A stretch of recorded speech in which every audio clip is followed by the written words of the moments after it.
Hook. The night she discovered her husband had a twin, Seoul was silent beneath the rain. Inside the enormous Kang family mansion, Amara Williams stood alone in the master bedroom, staring at the wedding photograph on her bedside table. 3 months. That was how long she had been married to Kang Min-Jae. 3 months of luxury. 3 months of whispered promises.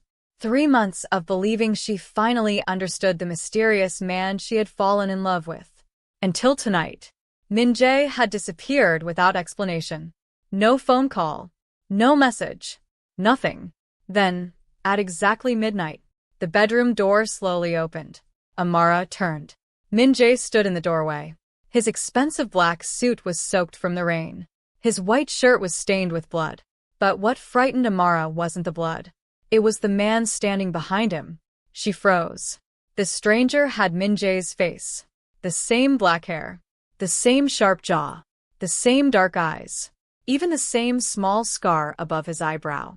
Amara looked from one man to the other. Min-Jae. Her voice trembled. Who is that? Neither man answered. The stranger stepped into the room.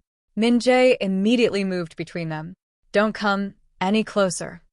The stranger smiled. You still think you can protect her from me? Amara's heart pounded. Someone please tell me what's happening. Min-Jae looked at her. For the first time since she had known him, he looked afraid. Not for himself. For her. Then the stranger slowly removed his coat. My name is Kang Tae-Hyun. Amara stared at him. He looked exactly like her husband. Tae-Hyun glanced at her wedding ring, then smiled. Interesting. Min-Jae's voice became cold. Leave. Tae-Hyun ignored him.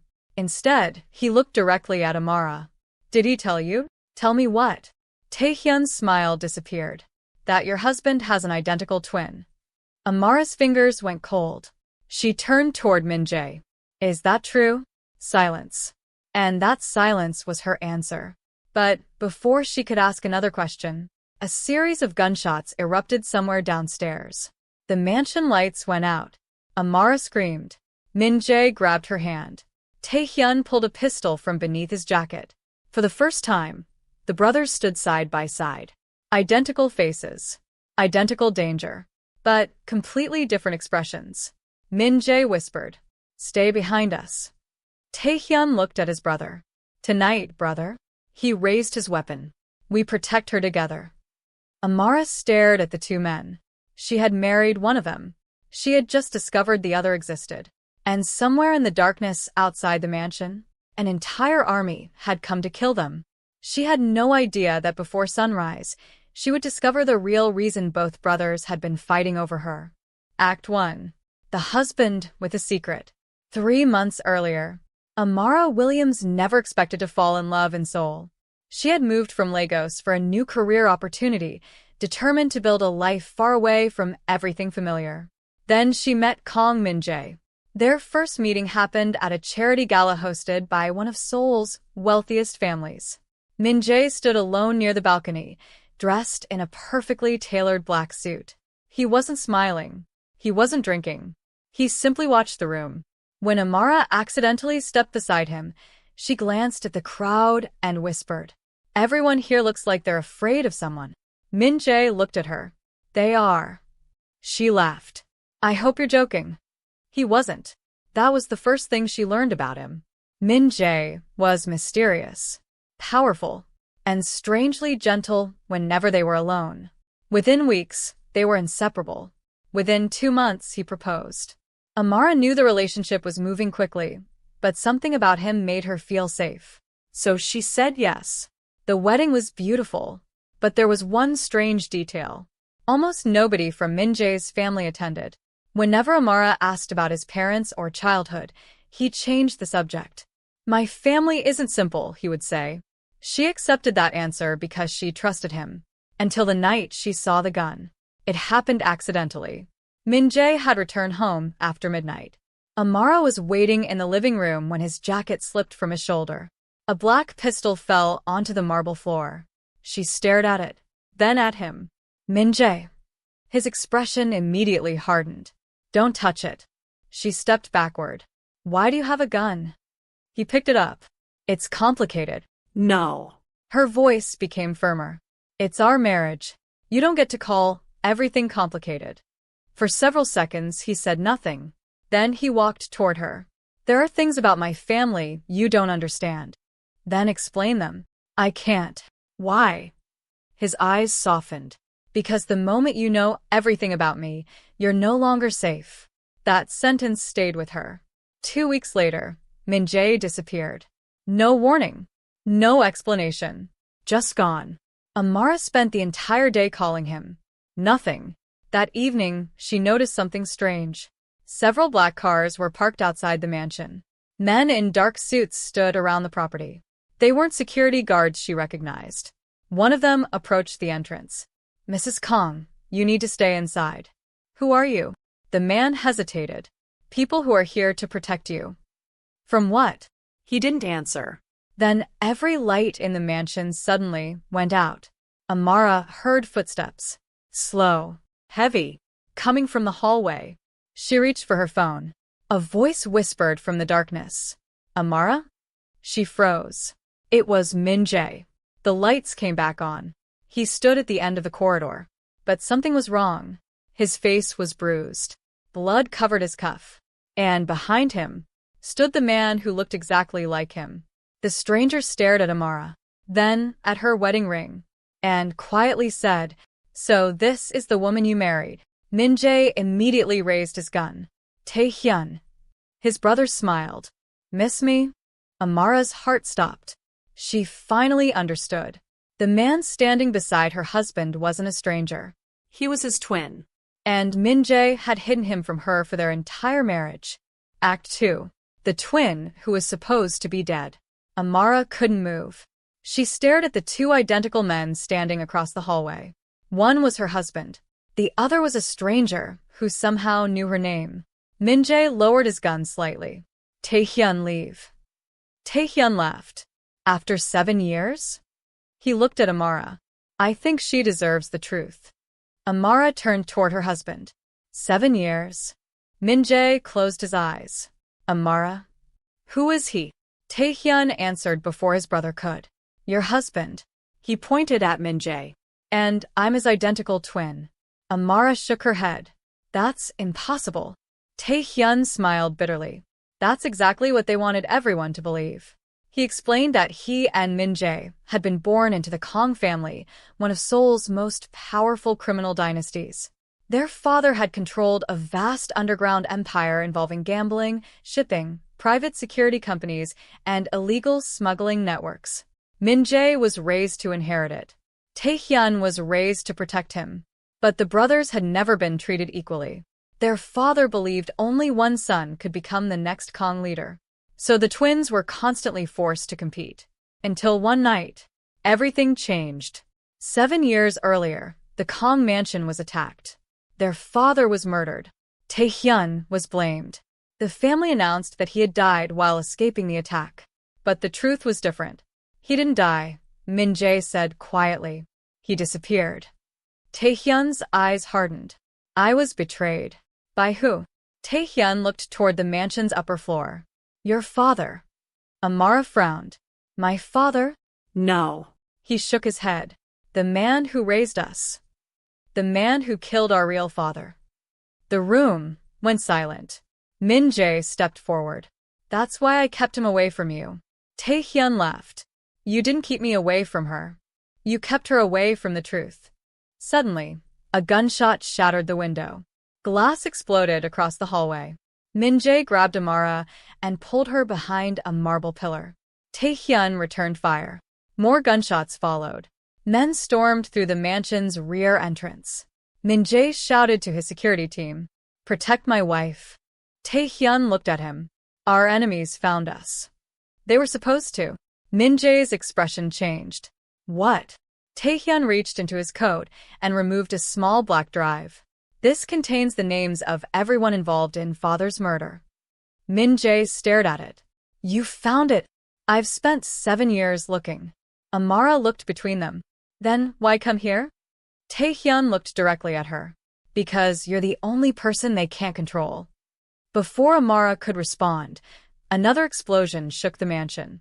The brothers moved together instinctively. For the first time in 7 years, Min-Jae and Tae-Hyun fought side by side. They moved almost perfectly. One covered the other. One reloaded while the other advanced. Amara watched in disbelief. They weren't simply identical. They fought like they shared the same mind. Within minutes, the attackers retreated. But one man had been captured. Min-Jae dragged him into the study. "Who sent you?" The man refused to answer. Tae-Hyun placed the black drive on the desk. The man's face immediately changed. Tae-Hyun smiled. "Now you remember." The prisoner whispered one name. Chairman Kang. Min-Jae froze. Their uncle. The man who had taken control of the Kang Empire after their father's death. The man who had raised Min-Jae. The man who had told everyone Tae-Hyun was dead. Amara slowly understood.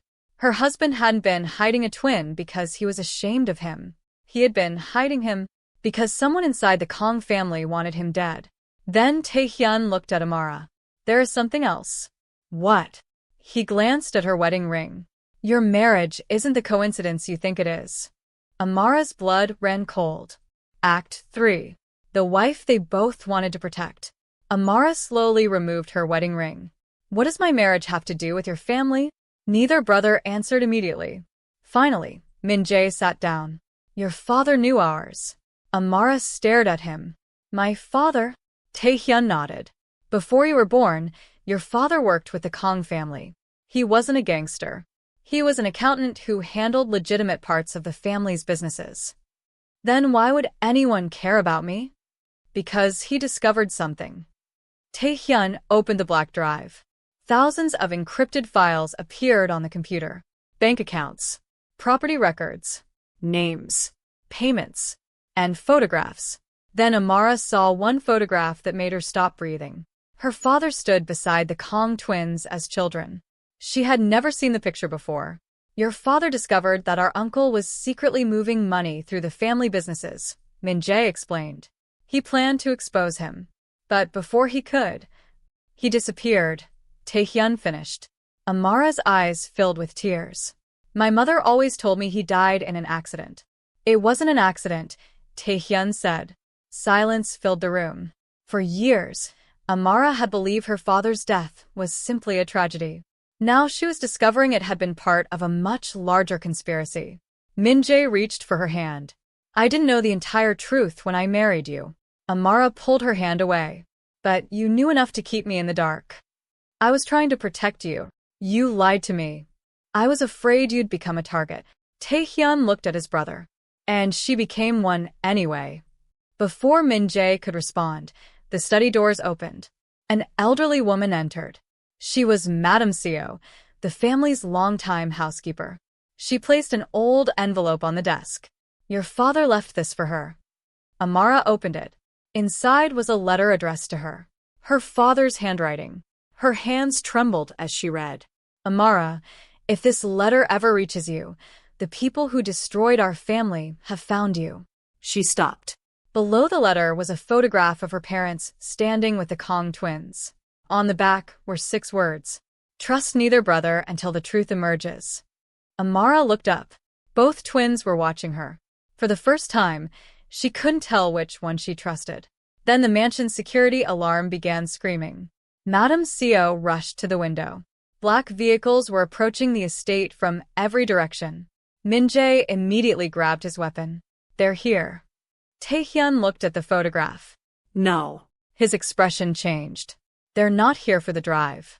He looked at Amara. "They're here for her." Within seconds, gunfire erupted outside. The mansion's window shattered. Bodyguards rushed through the corridors. Min-Jae grabbed Amara's hand. "We're leaving." Tae-Hyun blocked the doorway. "There's another exit through the basement." The brothers looked at each other. For 7 years, they had been enemies. Tonight, they had one thing in common. They both wanted Amara alive.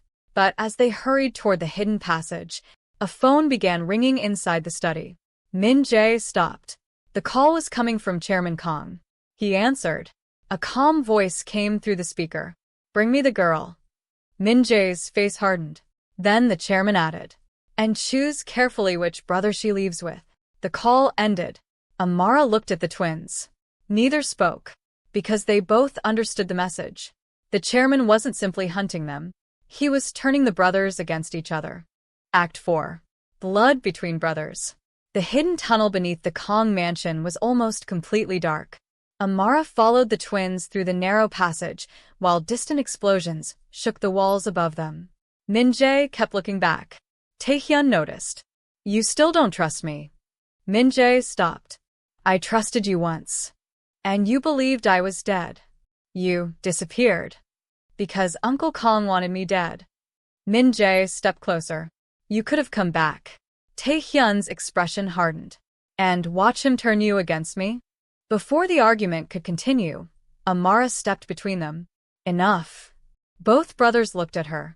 "I've spent the entire night discovering that almost everything I knew about my husband was a lie." She looked at Min-Jae. "And now I'm discovering you two have been fighting the same war for 7 years. Her voice softened. "So, stop fighting each other." The brothers exchanged a look. Then Tae-Hyun noticed something on the wall. A small red light. "Move." He pushed Amara aside just as an explosion tore through the tunnel. The three of them were thrown to the ground. When Amara opened her eyes, smoke filled the passage. Min-Jae was nowhere in sight. "Tae-Hyun, I'm here." He pulled her up. Then they heard footsteps. Several men were approaching. Tae-Hyun grabbed Amara's hand. "We have to go." They ran through a side passage and emerged inside an abandoned warehouse near the Han River. But they weren't alone. A dozen armed men surrounded them. Their leader stepped forward. "Chairman Kang sends his regards." Tae-Hyun raised his weapon. "Tell him he should come himself." The man smiled. "He already did." A voice came from behind them. "He's right." Amara turned. Chairman Kang stood beneath the warehouse lights. Elegant. Calm. Almost grandfatherly. He looked at the twins. "My 2 sons." Tae-Hyun's eyes narrowed. "You were never our father." No. The chairman smiled. "But I was the man who made you powerful." He turned toward Amara. "And you." His smile disappeared. "Are the final piece." He revealed an old document. "The reason your father was killed was because he discovered that the Kang Empire was built on something far more valuable than money." Amara stared at him. "What?" "Political influence." The chairman explained that Amara's father's financial records could expose powerful officials who had secretly protected the Kang organization for decades. "Your father hid the evidence. And you know where it is?" Amara said nothing. The chairman smiled. "I know you don't." He looked at the twins. "But one of you does." Min-Jae suddenly appeared from behind the armed men. Blood covered his shirt. Amara gasped. "Min-Jae." He raised his weapon. "Let her go." Chairman Kang laughed. "Which brother will she choose?" Tae-Hyun stepped forward. "Neither." He lowered his weapon. "We choose her." Min-Jae looked at his brother. For the first time in 7 years, they stood together. Chairman Kang's smile vanished. And then the warehouse lights went out. Gunfire erupted. Act 5. The War for the Kang Empire. The warehouse exploded into chaos. Gunfire ripped through the darkness. Amara dropped behind a concrete pillar as bullets struck the walls around her. Min-Jae and Tae-Hyun moved together. For the first time, they weren't fighting as rivals. They were fighting as brothers. Tae-Hyun took down the men approaching from the eastern entrance, while Min-Jae covered him from the opposite side. Chairman Kang disappeared into the smoke. "Amara." Min-Jae reached her. "Are you hurt?" She shook her head. "I'm fine." Tae-Hyun appeared beside them. "We need to move." But Amara stopped. No. Both brothers looked at her. "We've been running all night." She pointed toward the office above the warehouse. "That's where he keeps the records." Tae-Hyun understood immediately. The original financial files. Amara nodded. "My father was an accountant. If he knew Chairman Kang was stealing money, he wouldn't have kept only one copy." Min-Jae stared at her. "Where would he hide it?" "Somewhere Kang would never think to look." Amara remembered the photograph her father had left behind. There was a small marking on the back. A street address. Her childhood home. They rushed upstairs. Inside the chairman's office, Amara found an old safe hidden behind a painting. Her father's photograph showed the exact same painting. She entered the date of her mother's birthday. The safe opened. Inside was a small black notebook and a memory card. Tae-Hyun stared at it. This could destroy him. Min-Jae looked at the door. Then let's finish this. They returned to the warehouse floor. Chairman Kang was waiting. He had a gun pointed at Amara. You really thought you could defeat me? Min-Jae stepped forward. You already lost. The chairman laughed. Look around you. He gestured toward his remaining men. This empire belongs to me. Tae-Hyun raised the memory card. Not anymore. He held up his phone. The files were already being transmitted. To journalists. To investigators. To every major Kang rival. Chairman Kang's expression changed. You wouldn't. Tae-Hyun smiled. You spent 7 years trying to erase me. Min-Jae stood beside him. And you spent our entire childhood teaching us that family meant obedience.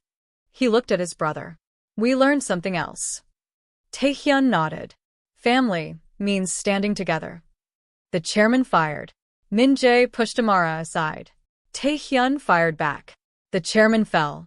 Silence followed. The Kang Empire had finally lost its king. But before anyone could celebrate, sirens filled the streets outside. Amara looked at the twins. What happens now? Min-Jae looked at Tae-Hyun. For the first time, he smiled faintly. We decide. Act 6.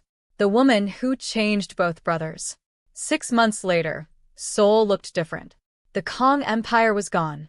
The illegal businesses had been dismantled, the corrupt officials exposed, and Chairman Kang's remaining network had collapsed. But the brothers didn't disappear. Instead, Min-Jae and Tae-Hyun turned the legitimate parts of the family business into a new company. No weapons. No secret deals. No fear. Just a clean beginning. And Amara was at the center of it. She had never expected to become part of the Kang legacy. But she had done something neither brother had been able to do. She had brought them back together. One evening, Amara stood on the balcony of their new Seoul headquarters, watching the city lights. Min-Jae approached quietly. You've been thinking again. She smiled. That's what I do. He stood beside her. I'm sorry. For what? For every secret. Amara looked at him. I know why you did it, but that doesn't make it right. She smiled softly. No. It doesn't. Before he could respond, another voice came from behind them. And he's still terrible at apologies. Tae-Hyun walked onto the balcony. Amara laughed. Some things never change. Tae-Hyun leaned against the railing. Maybe that's a good thing. For a moment, the three stood silently. Then Tae-Hyun handed Amara an envelope. She opened it. Inside was her father's original letter. But there was something else. A photograph. Her father, the twins, and their parents. On the back was a message Amara had never seen. Protect my daughter. One day, she will save both of you. Amara's eyes filled with tears. She finally understood. Her father's final act hadn't been to hide the truth. It had been to protect her. And somehow, his plan had worked. Min-Jae gently took her hand. Amara. She looked at him. I know our marriage began with secrets. He took a breath. But everything I feel for you is real. Tae-Hyun looked away, giving them privacy. Min-Jae continued. I don't want you to stay because you're tied to the Kang family. He removed her wedding ring. Amara's eyes widened. Then he placed it back into her palm. I want you to choose me again. Amara looked at the ring. Then at him. She smiled. I already did. She slipped the ring back onto her finger. From across the balcony, Tae-Hyun smiled. The two brothers had spent their entire lives fighting over power, over their father's approval, over who would inherit the Kang name. But in the end, they discovered something more valuable than an empire. Family, trust, and the woman who had walked into their lives as a stranger, only to become the person who saved them both. Years later, people would tell stories about the Kang brothers. Some would call them ruthless. Others would call them legends. But those who knew the truth remembered something different. They remembered the night two brothers who had once been enemies stood together. They remembered the woman who refused to let them destroy each other. And they remembered how the most feared family in Seoul finally discovered what power could never buy: a second chance. The end.